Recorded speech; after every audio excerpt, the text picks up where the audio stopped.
महाराज, आता तुम्ही इतक्या खोलवर माहिती दिली. तुम्हाला श्रीमद भागवत गीतेवर PhD करायचा हा तुम्ही निर्णय कसा घेतला? मला भागवत फार आवडत राहतो. त्याचं कारण असं आहे की जगण्याची खरी रेषा कशी असावी हे भागवताने सांगितलं.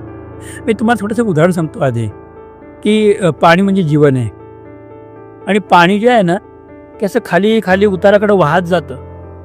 आणि जर पाण्याला जर अडवलं नाही ना, तर पाणी पसरत वाहत जातं.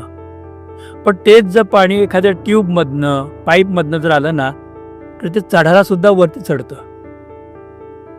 जीवनाला जर कुठल्याच प्रकारची जर आपल्याला दिशा नसेल ना, तर भरकटलेलं जीवन होतं. पण त्या जीवनाला जर योग्य प्रकारची दिशा मिळाली तर अगदी वरपर्यंत उच्च अवस्थेला नेणारं जीवन वाटतं. हे मला भागवताने शिकवलं आणि म्हणून भागवताकडे मी वळलो. भागवतामध्ये कृष्णचरित्र सगळ्यात प्रमुख आहे. आपल्याला आशय वाटेल की बाबूबाईच्याकडून 12 चॅप्टर आहेत.